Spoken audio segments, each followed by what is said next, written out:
बोल सत्यनारायण भगवान की जय।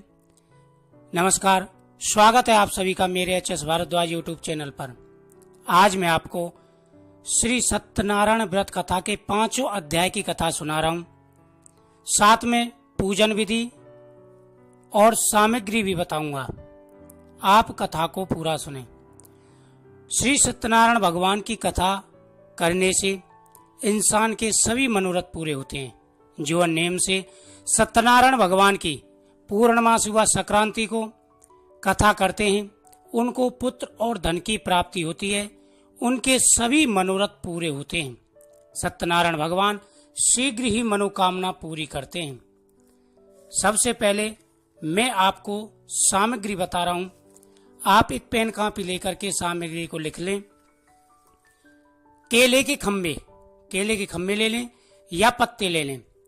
रोली, मोली, सुपारी, लौंग, इलायची, धूपबत्ती, चावल, फल, फूलमाला, पान के पत्ते, नारियल, पंचपल्लव, कपूर, अंगवस्त्र या रूमाल कुछ भी ले लें। नैवेद्य, तुलसी पत्र, पंचामृत, केसर, प्रसाद में आप घर का आटे का प्रसाद जरूर बनाएं। पूजन विधि, व्रत करने वाला पूर्णिमा व संक्रांति के दिन सायकाल को स्नान आदि से निवृत्त होकर पूजा स्थान में आसन पर बैठकर श्रद्धा पूर्वक श्री गणेश, गौरी, वरुण, विष्णु आदि सब देवताओं का ध्यान करके संकल्प करें कि प्रभु मैं अपने सामर्थ्य के अनुसार आपका पूजा कर रहा हूँ, आपका ध्यान कर रहा हूँ, आप इसे जो स्वीकार करें। ऐसा कहकर हाथ में जल लेकर के कथा सुनने भगवान के सामने छोड़ दे और हाथ में फिर पुष्प लेकर के कथा सुने। प्रथम अध्याय प्रारंभ में एक समय नेमी सार तीर्थ में सौनकादि 88,000 ऋषियों ने प्राण वेत्ता श्री सूत जी से पूछा, हे प्रभु, इस कलयुग में वेद विद्यारत मनुष्यों को प्रभु भक्ति किस प्रकार मिलेगी तथा उनका उद्धार कैसे होगा। हे मुनि शिष्ट, कोई ऐसा तप कहिए जिससे थोड़े समय में पुण्य प्राप्त हो तथा मनवांचित फल भी मिले। वह कथा सुनने की हमारी इच्छा है। सर्वशास्त्र ज्ञाता श्री सूत जी बोले, हे वैष्णव पूज्य, आप सबने प्राणियों के हित की बात पूछी है। अब मैं उससे इस व्रत को आप लोगों से कहूंगा जिस व्रत को नारद जी ने लक्ष्मी नारायण भगवान से पूछा था और लक्ष्मीपति ने मुनि श्रेष्ठ नारद जी से सुनाया था। एक समय योगीराज नारद जी दूसरों की हित की इच्छा से अनेक लोकों में घूमते हुए मृत्युलोक में आ पहुंचे।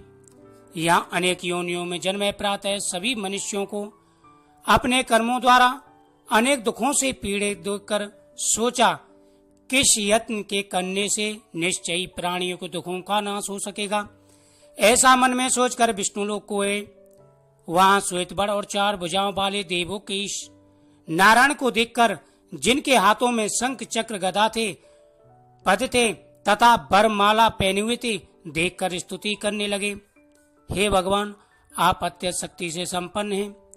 मन तथा वाणी भी आपका पार नहीं पा सकती। आपका आदि मध्य अंत नहीं है। निर्गुण स्वरूप सृष्टि के कारण भक्तों के दुखों को नष्ट करने वाले हो, आपको मेरा नमस्कार है। नारद जी से इस प्रकार की स्तुति सुनकर विष्णु भगवान बोले कि हे मुनि श्रेष्ठ, आपके मन में क्या है? आपका किस काम के लिए आगमन हुआ है? निसंकोच कहें। तब नारद मुनि बोले कि मृत्यु लोक में सब मनुष्य जो अनेक योनियों में पैदा हुए हैं, अपने अपने कर्मों के द्वारा अनेक प्रकार के दुखों से दुखी हो रहे हैं। हे नाथ, मुझ पर दया रखते हो तो बताइए, उन मनुष्यों के सब दुख थोड़े प्रयत्न से कैसे दूर हो सकते हैं। नारद जी से इस प्रकार की स्तुति सुनकर भगवान विष्णु बोले, हे नारद, मनुष्यों की भलाई के लिए तुमने बहुत अच्छा प्रश्न किया है। जिस काम के करने से मनुष्य मुंह से छूट जाता है, वह मैं तुमसे कहता हूँ। बहुत पुण्य देने वाला स्वर्ग तथा मृत्युलोक दोनों में उत्तम व्रत है। आज मैं प्रेमवश तुमसे कहता हूँ, सत्यनारायण भगवान का यह व्रत अच्छी तरह विधि पूर्वक संपूर्ण करके मनुष्य आयु पर्यंत यहाँ सुख भोग कर मरने पर मोक्ष को प्राप्त होता है। श्री भगवान के वचन सुनकर नारद बोले कि उस व्रत का क्या फल है, क्या विधान है, कि इसने यह व्रत किया और किस दिन यह व्रत करना चाहिए, विस्तार से कहें। भगवान बोले, दुख सुख आदि को दूर करने वाला, धन्य धान्य को बढ़ाने वाला, सौभाग्य तथा संतान को देने वाला, यह व्रत सब स्थानों पर विजय करने वाला है। भक्ति और श्रद्धा के साथ किसी भी दिन मनुष्य सत्यनारायण भगवान के शाम के समय ब्राह्मण और बंधुओं के साथ धर्म पारण कर पूजा करे। भक्ति भाव से नैवेद्य केले का फल, घी, दूध, गेहूं का चूर्ण सवाया ले, गेहूं के आबाम में सांठी का चूर्ण भी ले, शक्कर, गुड़ और सब भक्के और पदार्थ जमा करके भगवान को अर्पण कर देवे तथा बांधु सहित ब्राह्मणों को भोजन कराए। उसके पश्चात स्वयं भोजन करे, नृत्य गीत आदि का आचरण कर सत्यनारायण भगवान का स्मरण करता हुआ समय व्यतीत करे। इस तरह व्रत करने पर मनुष्यों की इच्छा निश्चय ही पूरी होती है। विशेष कर कालकर भूमि पर यही लघु मोक्ष का सरल उपाय है। इति श्री सत्यनारायण व्रत का प्रथम अध्याय संपूर्ण। बोल लक्ष्मी नारायण भगवान की जय। द्वितीय अध्याय प्रारंभ में श्री सूत जी बोले, ऋषियों जिन्होंने पहले समय व्रत को किया है उनका इतिहास कहता हूँ। सुंदर काशीपुरी नगरी में एक अत्यंत ब्राह्मण रहता था। वह भूख और प्यास से बेचैन होकर नित्य प्रति पर घूमता था। ब्राह्मणों से प्रेम करने वाले भगवान ने ब्राह्मण को दुखी देखकर बूढ़े ब्राह्मण का रूप धारण कर उसके आदर से पूछा कि हे विप्र, नित्य दुखी होकर पति पर क्यों घूमते हो? श्रेष्ठ ब्राह्मण, ये सब मुझसे कहो, मैं सुनना चाहता हूँ। ब्राह्मण बोला, मैं निर्दय ब्राह्मण हूँ, भिक्षा के लिए पति पर फिरता हूँ। हे भगवान, यदि आप इससे छुटकारे का उपाय जानते तो कृपा करके मुझे बताइए, मैं आपकी शरण में हूँ। वृद्ध ब्राह्मण बोले, सत्यनारायण भगवान मनवांछित फल देने वाले हैं, इसलिए हे ब्राह्मण तू उनका पूजन कर, जिसके करने से मनुष्य शब्द कोश से मुक्त हो जाता है। ब्राह्मण को व्रत का सारा विधान बतलाकर बूढ़े ब्राह्मण का रूप धारण करने वाले श्री सत्यनारायण भगवान अंतर्ध्यान हो गए। जिस व्रत को व्रत ब्राह्मण ने बतलाया है मैं उसको अवश्य करूंगा, यह निश्चय करने पर उस रात में नींद नहीं आई। वह सवेरे उठ सत्यनारायण के व्रत का निश्चय कर भिक्षा के लिए चल दिया। उस दिन उसको भिक्षा में बहुत सा धन मिला, जिससे उसने बंधु बांधव साथ सत्यनारायण भगवान का व्रत किया। इसके करने से वह ब्राह्मण सब दुखों से छूटकर अन्य प्रकार की संपत्तियों से युक्त हो गया। उस समय से वह हर मास व्रत करने लगा। सत्यनारायण भगवान के व्रत को जो शास्त्रीय दिन सा करेगा वह सब पापों से छूटकर मोक्ष को प्राप्त होगा। आगे जो प्रतिभा सत्यनारायण भगवान का व्रत करेगा वह मनुष्य सब दुखों से छूट जाएगा। इस तरह नारद जी से नारायण का कहा हुआ ये व्रत मैंने तुमसे कहा, हे विप्रो, मैं अब और क्या कहूँ, क्या आप सुनना चाहते हैं? ऋषि बोले, हे मुनीश्वर, संसार में इस ब्राह्मण से सुनकर किस किसने व्रत को किया है, हम सब सुनना चाहते हैं। इसके लिए हमारे मन में श्रद्धा है। श्री सूत जी बोले, मुनियो, जिस जिस इस प्राणी ने इस व्रत को किया है वह सब सुनो। एक समय ब्राह्मण धर और ऐश्वर्य के अनुसार अपने घर पर बंधु साथ व्रत कर रहा था। उसी समय एक लकड़ी बेचने वाला बूढ़ा व्यक्ति आया। बाहर लकड़ियों को रखकर ब्राह्मण के मकान में गया। प्यास से दुखी लकड़हारा उनको व्रत करते देखकर ब्राह्मण को नमस्कार कर कहने लगा, आप ये क्या कर रहे हैं और इसके करने से क्या फल मिलता है, कृपा करके मुझे बताइए। ब्राह्मण ने कहा, सब मनोकामनाओं को पूरा करने वाला यह श्री सत्यनारायण भगवान का व्रत है। इन्हीं कृपा से मेरे यहाँ धन आदि की वृद्धि हुई है। ब्राह्मण से व्रत के बारे में जानकर लकड़ा बहुत प्रसन्न हुआ। भगवान का चरणामृत ले और भोजन करने के बाद अपने घर को गया। लकड़हारे ने अपने मन में संकल्प किया कि आज ग्राम में लकड़ी बेचने से जो धन मिलेगा उससे सत्यनारायण भगवान का व्रत करूंगा। यह मन में विचार कर वो बूढ़ा आदमी लकड़ियों के गट्ठर को अपने सिर पर रखा। जिस नगर में धनवान लोग रहते थे ऐसे सुंदर नगर में गया। उस रोज वहां पर उन लकड़ियों दाम पहले दिनों से चौगुना मिला। तब वह बूढ़ा लकड़हारा दाम ले आती प्रसन्न होकर पके केले की फली, शक्कर, घी, दुग्ध, दही और गेहूं का चूर्ण इत्यादि ले सत्यनारायण भगवान के व्रत की कुल सामग्री लेकर अपने घर आ गया। फिर उसने अपने भाइयों को बुलाकर विधि विधान के साथ भगवान जी का व्रत व पूजन किया। उस व्रत के प्रभाव से वह बूढ़ा लकड़ा धनपत्र आदि से युक्त हुआ और संसार के समस्त शुभ होकर बैंकुट धाम को चला गया। इति सत्यनारायण प्रकार द्वितीय अध्याय संपूर्ण। बोल लक्ष्मीनारायण भगवान की जय। तृतीय अध्याय प्रारंभ में सूत जी बोले, श्रेष्ठ मुनियो, अब आगे की कथा कहता हूँ। पहले समय उल्लामुख नाम का एक बुद्धिमान राजा था। वह सत्य वक्ता जितेंद्र प्रदेवी स्थानों पर जाता तथा गरीबों को धन देकर उनके कष्ट दूर करता था। उसकी पत्नी कमल के समान मुख वाली और सती साध्वी थी। भद्रशिला नदी के तट पर उन दोनों ने श्री सत्यनारायण भगवान का व्रत किया। उस समय में एक साधु वैश्य आया। उसके पास व्यापार के लिए बहुत साधन था। वह नाव को किनारे पर ठहरा कर राजा के पास आ गया। राजा को व्रत करते हुए देखकर विनय के साथ पूछने लगा, हे राजन, भक्ति चित्त से आप क्या कर रहे हैं? मेरी सुनने की इच्छा है, सो आप मुझे बताइए। राजा बोला, हे साधु, मैं अपने बंधु बांधव के साथ पुत्र प्राप्ति के लिए महाशक्ति में सत्यनारायण भगवान का व्रत पर पूजन कर रहा हूँ। राजा के वचन सुनकर साधु आदर से बोला, हे राजन, मुझसे भी इसका सब विधान कहो, मैं भी आपके कथानुसार व्रत को करूंगा। मेरे कोई संतान नहीं है और मुझे विश्वास है कि इससे निश्चय ही संतान होगी। राजा से सब विधान सुन व्यापार से वैश्य आनंद के साथ घर गया। साधु ने अपनी स्त्री से संतान देने वाले इस व्रत का समाचार सुनाया और कहा, जब मेरे संतान होगी तब मैं व्रत को करूंगा। ऐसे वचन अपनी स्त्री लीलावती से कही। एक दिन उसकी स्त्री लीलावती पति साथ आनंदित हो संसार धर्म में प्रवृत्त हो श्री सत्यनारायण भगवान की कृपा से गर्भवती हो गई। 10वें महीने में उसने एक सुंदर कन्या को जन्म दिया। दिनों दिन वह कन्या इस तरह बढ़ने लगी जैसे शुक्ल पक्ष का चंद्रमा बढ़ता है। कन्या का नाम कलावती रखा गया। तब लीलावती ने मीठे शब्दों में अपने पति से कहा कि आपने जो संकल्प किया था कि भगवान का व्रत करूंगा, अब आप उसे पूरा करिए। साधु बोला, प्रिय कन्या के विवाह पर व्रत करूंगा। इस प्रकार अपनी पत्नी को आश्वासन दे व्यापार करने के लिए चला गया। कलावती पितृगृह वृद्धि को प्राप्त हो गई। साधु ने जब नगर में सखियों के साथ अपनी पुत्री को देखा तो तुरंत ही दूत को बुलाकर कहा कि पुत्री के वास्ते कोई शोक वर देख कर लाऊं।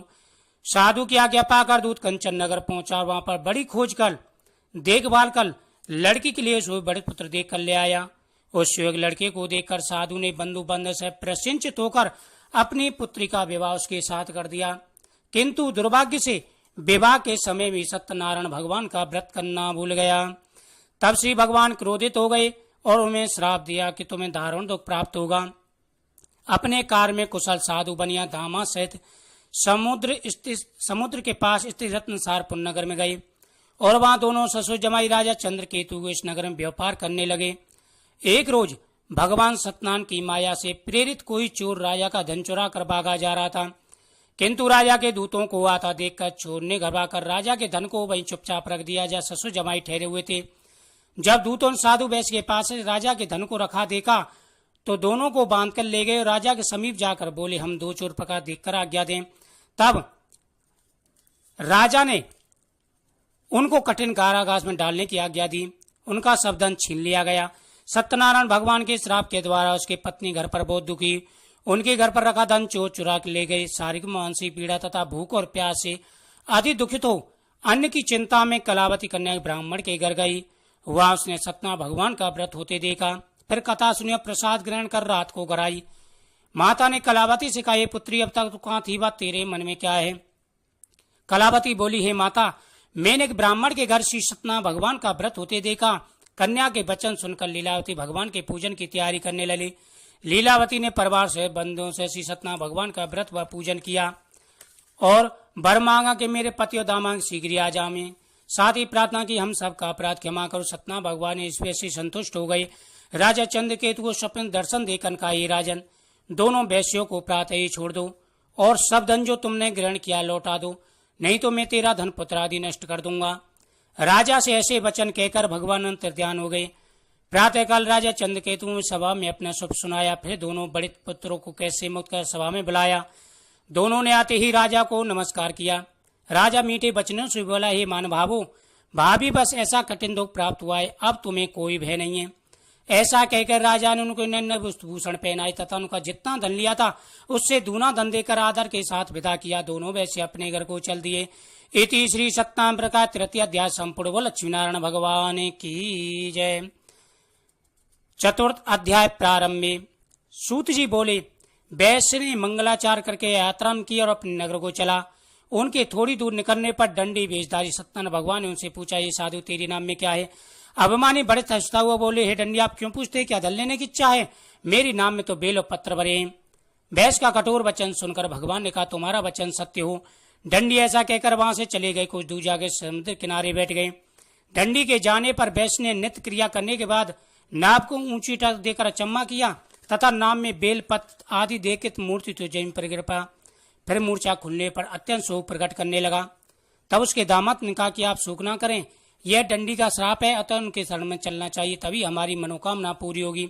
दामाद के वचन सुनकर वह दंडी के पास पहुंचा। अत्यंत भक्तिभाव से नमस्कार करके बोला, मैंने जो आपसे असत्य वचन कहे थे उनके लिए क्षमा करें। ऐसा कहकर मानसूका तो रोने लगा। तब दंडी भगवान बोले, हे बड़े पुत्र, मेरी आज्ञा से भी तुम्हें बार बार दुख की प्राप्त हुई है। तू मेरी पूजा से विमुख हुआ है। साधु बोले, हे भगवान, आपकी माया से मोहित ब्रह्मा आदि भी आपके रूप को नहीं जानते, तब भी अज्ञानी कैसे जान सकता हूँ। आप प्रसन्न होइए, मैं सामर्थ्य के अनुसार आपकी पूजा करूंगा। मेरी रक्षा करो और पहले के समान नौका में धन भर दो। उसके भक्ति वचन सुनकर भगवान प्रसन्न हो गए। उसकी इच्छा भर देकर अंतर ध्यान हो गए। तब उन्होंने नाव पर आकर देखा, नाव धन से परिपूर्ण है। फिर वह भगवान सत्यनारायण का पूजन कर साथियों सहित अपने नगर को चला। अब अपने नगर के निकट पहुंचा, उसको दूत को घर भेजा। दूत ने साधु के घर जा उसकी स्त्री को नमस्कार कर कहा कि साधु अपने दामाद सहित इस नगर के समीप आ गए हैं। ऐसा वचन सुनकर साधु की स्त्री ने बड़े हर्ष के साथ सदैव भगवान का पूजन कर पुत्री इसका मैं अपने पति के दर्शन को जाती हूँ, तू कार्य पूर्ण शीघ्र आ जाना। परंतु माता के ऐसे वचन सुनकर कलावती प्रसाद छोड़कर पति के पास चली गई। प्रसाद की अवज्ञा के कारण सदैव ने रुष्ट होकर पति को नाव सहित पानी में डुबो दिया। कलावती अपने पति को न देखकर रोती जनी पर गिर पड़ी। नौका को डूबा हुआ तथा कन्या को रोता हुआ देख साधु दुखित तो बोला, हे प्रभु, मुझसे या मेरे परिवार से जो भूल हुई उसे क्षमा करें। उसके दीन वचन सुनकर सदैव प्रसन्न हो गए और आकाशवाणी हुई, हे साधु, तेरी कन्या मेरा प्रसाद छोड़कर आई है, इसलिए इसका पति अदृश्य हुआ है। यदि वह घर जाकर प्रसाद खाकर लौटे तो इसका पति अवश्य मिलेगा। ऐसी आकाशवाणी सुनकर कलावती ने घर पहुंचकर प्रसाद खाया, फिर आकर अपने पति के दर्शन किए। तत्पश्चात साधु ने वहीं बंधु बांधव से सदैव का विधिक पूर्वक पूजन किया। उस दिन से वह पूर्णिमा को सत्यनारायण भगवान का व्रत करने लगा।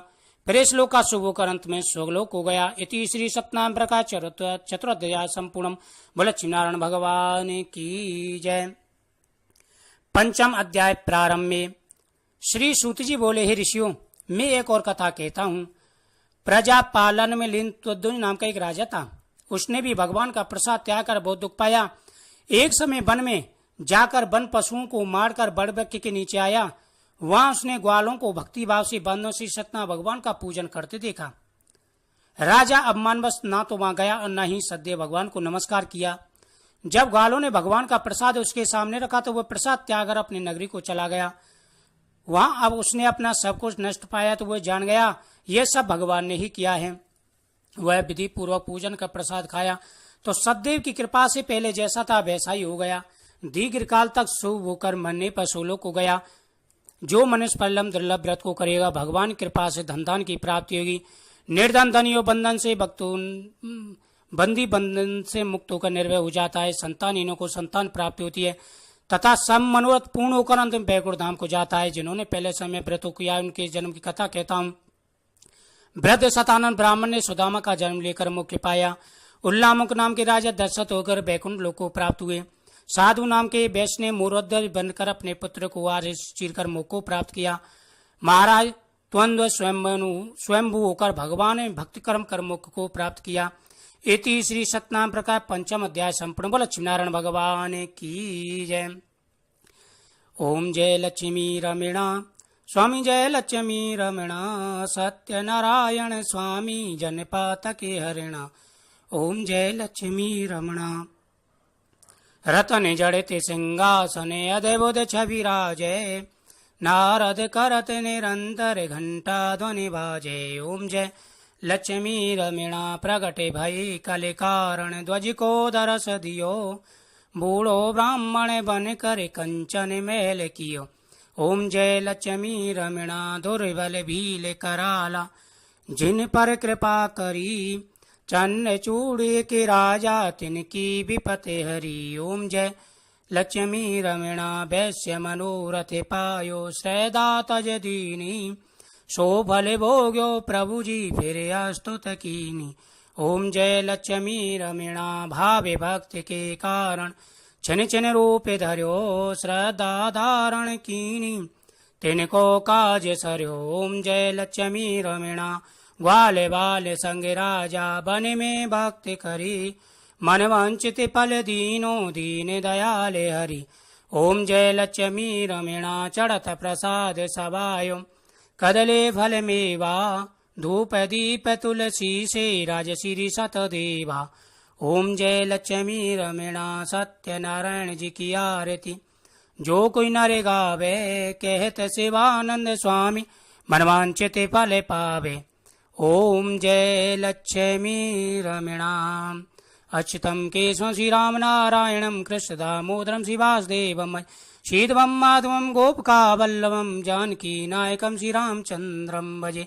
तुमेव माता च पिता तुमेव तुमेव बंधु च सखा तुमेव विद्याधरणम तुमेव सर्वम मम देव देव। बोल लक्ष्मी नारायण भगवान की जय, बोल सत्यनारायण भगवान की जय। आरती के बाद भगवान को प्रसाद भोग लगाएं और सभी भक्त प्रसाद खा करके ही मां से जाएं। कथा को पूरा सुनना चाहिए, बीच में अधूरा ना